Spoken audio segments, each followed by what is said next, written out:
Tak lama kemudian, sampailah Indah di rumah sakit di daerah Sukajadi. Ia pun memarkirkan motornya di tempat parkiran rumah sakit. Lalu bergegas mencari di mana tempat suaminya Edi dibawa setelah kecelakaan. Ia pun bertanya pada pegawai yang sedang bertugas di bagian informasi. "Permisi, selamat malam Pak. Saya mencari suami saya yang bernama Edi, yang barusan mengalami kecelakaan, yaitu mobilnya tertabrak kereta api." "Maaf, ibu ini siapanya Pak Edi?" "Saya istrinya Pak. Tadi ada telepon dari kantor polisi yang memberitahukan kepada saya bahwa suami saya telah mengalami kecelakaan, yaitu mobil yang dikemudikannya tertabrak kereta Pak." "Oh iya Bu, suami ibu masih dirawat intensif di UGD. Ruangannya ada di pojok paling ujung sebelah kanan." "Baiklah Pak, saya langsung ke sana sekarang. Terima kasih atas informasinya," ucap Indah. Dengan terburu-buru, Indah pun langsung menuju ke ruang UGD untuk segera mengetahui keadaan Edi suaminya. Di lain tempat dan dimensi yang berbeda, Edi yang masih berinteraksi dengan Ratu Mayang Merindu pun menolak permintaan dari sang ratu untuk tinggal dan hidup bersamanya di istana tersebut. Ia pun memilih untuk hidup bersama istri dan anak yang disayang dan dicintainya itu. "Bukankah hidup di istanaku jauh lebih enak dibanding engkau kembali ke duniamu? Di sini tak perlu susah-susah engkau bekerja. Aku sudah menyediakan segalanya." "Maaf Ratu Mayang, sekali aku bilang tidak, tetap tidak. Istri dan anakku lebih berharga dari apapun Ratu. Maafkan aku tidak dapat memenuhi keinginanmu itu." Edi menegaskan kembali bahwa dirinya menolak tawaran dari sang ratu. "Baiklah wahai manusia, aku kagum dan salut, serta menghargai akan keputusanmu itu. Engkau sangat setia kepada istri dan anakmu, maka engkau akan kukembalikan ke duniamu. Namun sayang, aku tidak dapat mengembalikan keadaan tubuhmu yang akan menjadi cacat nantinya. Cuma aku akan memberikan sebuah liontin ini untuk engkau simpan sebagai kenang-kenangan, dan suatu saat engkau pasti akan memerlukannya." Lalu sang ratu pun melepas sebuah liontin yang ia pakai, sebuah liontin berbentuk hati yang berkilo-kilo, sehingga Edi pun silo dibuatnya. "Indah sekali Ratu, apakah aku pantas mendapatkannya? Aku hanyalah orang biasa Ratu." "Engkau orang yang baik Edi, aku kagum padamu. Engkau tidak tergoda dengan apa yang aku tawarkan. Setia dan sayang, serta sangat mencintai istri dan anakmu. Jarang ada orang sepertimu di masa sekarang. Kembalilah ke duniamu dan nikmatilah hidupmu bersama keluargamu." "Terima kasih Ratu Mayang. Maafkan aku tidak dapat memenuhi keinginanmu. Semoga suatu saat kita dapat bertemu kembali." Lalu Edi pun merasakan kantuk yang luar biasa. Ia mencoba untuk memaksakan diri agar tetap terjaga. Namun akhirnya ia pun tak ingat apa-apa lagi. Sementara Indah sudah masuk ke ruang UGD di rumah sakit tersebut. Ia pun seketika melihat suaminya yang dalam posisi koma sedang diberi perawatan karena kakinya terus-menerus mengeluarkan darah. "Astagfirullahaladzim, Mas Edi!" Indah pun berteriak keras sekali sambil menangis berurai air mata. Seketika semua orang yang berada di ruangan itu pun merasa ikut terbawa suasana duka. "Mas, bangun Mas. Ini aku Mas, Indah. Istrimu Mas." Tangis Indah tersendu-sendu. Ia melihat kondisi suaminya itu sangat mengenaskan sekali. Baju yang ia kenakan robek sana-sini akibat terseret kereta. Sekujur tubuhnya penuh darah akibat luka yang dideritanya. Ia tak tahu apakah suaminya itu pingsan atau koma. Yang ia mau suaminya segera sadar kembali. "Ibu yang sabar ya Bu. Saat ini Pak Edi suami ibu sedang masa kritis Bu. Berdoa saja ya Bu. Semoga Bapak bisa melewati masa kritisnya. Satu lagi, perlu kami informasikan kepada Ibu. Kaki kiri Bapak yang terjepit di bawah kemudi mobil remuk dan hancur Bu. Tidak dapat diobati lagi, sehingga dokter akan mengamputasi kakinya itu Bu." "Allahu Akbar. Ya Allah, kuatkanlah kami menerima keadaan ini." Indah begitu terpukul ketika mengetahui kaki kiri suaminya hendak diamputasi. "Dokter, apa tidak ada cara lain Dok? selain mengamputasi kakinya? Bagaimana kalau dia bangun dan mengetahui kakinya tak ada lagi, Dok? Pasti hatinya hancur, Dok. Kami sudah berusaha semaksimal mungkin, Bu. Tapi itulah jalan yang terbaik. Takutnya kakinya yang hancur itu akan membusuk. Lakukanlah, dokter, jika itu merupakan jalan satu-satunya untuk menyelamatkan hidup suami saya. Akhirnya Indah menyetujui keputusan dokter untuk mengamputasi kaki kiri suaminya itu. Indah berpikir, lebih baik kehilangan satu kaki suaminya daripada harus kehilangan raga suaminya itu untuk selamanya. Akhirnya Indah, istri Edi, menandatangani surat perjanjian persetujuan untuk melakukan tindakan operasi pada kaki suaminya yang hancur tersebut. Saya mohon lakukanlah yang terbaik, dokter, untuk menyelamatkan nyawa suami saya, ucapnya pada dokter yang memimpin melakukan operasi. Kami akan berusaha semaksimal mungkin, Bu. Semoga saja operasinya berjalan lancar dan tanpa kendala, jawab dokter penuh optimis. Operasi pun dilakukan. Indah menunggu di ruang tunggu kamar operasi dengan kecemasan yang luar biasa. Tak lupa segala doa-doa ia panjatkan kepada Allah Subhanahu wa Ta'ala. Semoga diberi kelancaran dan dimudahkan selama operasi berlangsung. Tak lama lampu di ruang operasi pun padam, tanda bahwa operasi yang dilakukan sudah selesai. Indah yang telah menanti dengan harap-harap cemas pun menunggu pintu terbuka. Pintu ruang operasi pun terbuka. Indah pun segera mengambur menuju pintu tersebut, di mana dokter yang memimpin jalannya operasi keluar dari ruang operasi. Bagaimana, dokter? Apakah operasi suami saya berhasil, Dok? Kemudian dokter tersebut tersenyum dan berkata, "Selamat, Ibu Indah. Operasinya berjalan lancar. Suami Ibu telah melalui masa kritisnya. Sekarang dia masih pingsan akibat obat bius yang diberikan selama operasi. Sebentar lagi dia akan sadar, Bu. Mohon Ibu menungguinya ya." "Baiklah, Dok. Saya akan menunggu suami saya sampai ia sadar, dokter." Indah memandang pada tubuh tak berdaya suaminya itu. "Aku akan selalu mendampingimu, Mas. Walau apapun terjadi padamu. Aku tahu engkau adalah suami yang setia dan sayang pada anak istrimu. Aku selalu mencintaimu dengan setulus hatiku. Kita akan membesarkan anak kita berdua, Mas. Dengan kasih sayang kita berdua." Begitu kata yang diucapkan Indah ketika berada di samping tubuh suaminya yang sedang pingsan tak berdaya setelah operasi dilakukan. Samar-samar sepertinya Edi mendengar ucapan istrinya tersebut. Ia yang merasa telah tertidur nyenyak oleh kantuk yang luar biasa tadi, seperti mendengar suara lembut istrinya yang memanggilnya dengan penuh cinta. "Sayang, kamu di mana?" Terdengar suara lemah Edi memanggil istrinya. Indah menutup mulutnya yang hampir mengeluarkan suara jeritan. Kemudian ia memegang tangan suaminya itu dan berkata dengan suara lembut, "Mas, ini aku Indah, istrimu, Mas.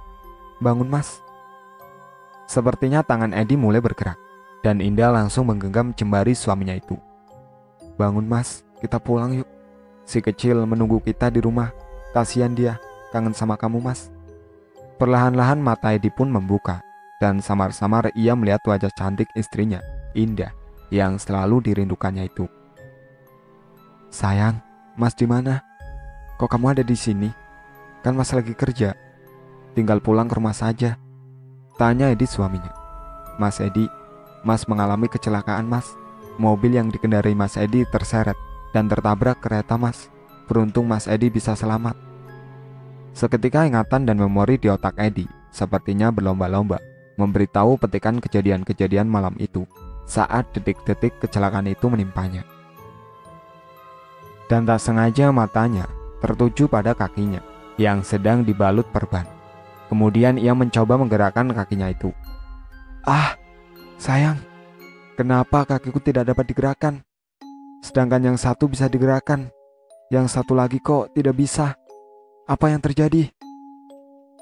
"Sabar, Mas, maafkan aku. Ketika mobil Mas terseret kereta, kaki Mas pun terjepit di antara kemudi, Mas. Sehingga kaki Mas yang sebelah kiri terjepit dan hancur. Oleh karena itu harus diamputasi segera. Kalau tidak, akan membusuk, Mas. Jadi aku langsung setuju saja ketika dokter menawarkan dua pilihan sulit. Mas kehilangan satu kaki, atau aku yang harus kehilangan Mas untuk selamanya. Indah pun terisak-isak sambil mencoba menghapus air matanya. Ya Allah ya Rob, sungguh berat cobaan yang harus aku lalui. Satu kakiku harus diamputasi. Bagaimana aku mencari nafkah untuk istri dan anakku ya Allah? Edi pun meratapi nasib buruk yang menimpanya itu dan terasa tak percaya dengan apa yang telah terjadi. Edi menjerit keras sekali sehingga dokter dan perawat pun berdatangan ke ruang itu untuk mengetahui apa yang terjadi. Mereka yang melihat Edi yang menjerit tadi pun maklum akan reaksi Edi. Semua orang pasti awalnya tidak dapat menerima kenyataan yang terjadi. Maaf Pak Edi, kami hanya ingin menyelamatkan nyawa Pak Edi. Terlambat sedikit saja, kaki Bapak yang remuk itu akan membusuk. Tapi saya tidak dapat melakukan apapun juga dokter. Insya Allah, dengan izin Allah, semuanya bakal teratasi Pak, ucap dokter menenangkan hati Edi. Mas Edi, aku akan selalu ada untukmu Mas, ucap Indah lembut. Terima kasih sayang, atas ketulusanmu. Aku bahagia sekali memiliki istri sepertimu, katanya mulai melupakan kesedihannya. Sama-sama Mas, aku juga bahagia menjadi istrimu Mas, dan bisa selalu mendampingimu. Tiba-tiba Edi teringat dengan sesuatu. Loh, kok beneran ada liontin ini di tanganku? Tanya Edi bingung. Kenapa Mas? Apa yang terjadi Mas? Kemudian Edi menceritakan awal mula terjadi kecelakaan itu karena ia melihat sebuah istana bari yang indah sekali. Juga pertemuannya dengan Ratu Mayang Merindu yang ingin ia ikuti ke istananya dan menjadikan ia sebagai suaminya, dengan jaminan akan memenuhi semua kebutuhan hidup istri dan anak semata wayangnya itu. Terus Mas mau jadi suaminya di alam jin. Itu adalah jin Mas yang ingin menggoda kita agar kita lupa akan kodrat kita sebagai manusia dan menyesatkan kita Mas. Indah sedikit cemburu mendengar cerita suaminya. Namun ia tidak mempersoalkan karena ia tahu suaminya amat mencintai dan menyayangi mereka berdua. Tak ada yang lain selain kamu sayang di dalam hati Mas. Kalian berdua adalah permata hati Mas yang akan selalu Mas jaga dan lindungi. Aku percaya semua itu Mas, ucap Indah sambil tersenyum. Kemudian Edi menyerahkan liontin tersebut pada Indah untuk disimpan. Simpanlah sayang, kata Ratu. Liontin itu sewaktu-waktu akan berguna buat kita. Indah pun menyimpan liontin tersebut ke dalam saku celananya. Setelah menjalani perawatan intensif di rumah sakit tersebut, akhirnya Edi kembali pulang ke rumah.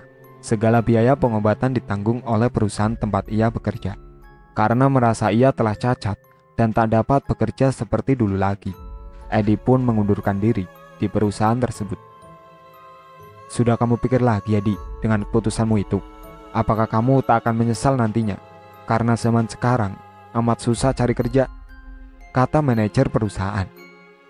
Sudah Pak, saya sudah memikirkannya dengan matang. Daripada perusahaan yang merumahkan saya, lebih baik saya duluan yang mengundurkan diri, ucapnya lagi. Istrinya pun tidak dapat berbuat apa-apa dengan apa yang telah menjadi keputusan suaminya itu. Ia hanya bisa pasrah sambil berdoa berharap hidup mereka nanti akan baik-baik saja. Sebagai tanda terima kasih, perusahaan Pak Edi yang sudah lama bekerja, perusahaan pun memberikan pesangon alias uang jasa pada Edi yang telah bekerja dengan baik dan loyal. Mereka pun hidup sementara dari hasil pesangon tersebut. Edi pun hanya di rumah saja, menjalani hari-hari sebagai manusia baru. Iya, ia telah cacat alias buntung. Menjalani hari-hari dengan satu kaki amatlah berat. Untung dengan kesetiaan dan kasih sayang Indah istrinya, serta anak semata wayangnya, semua itu dapat dilalui dengan tabah.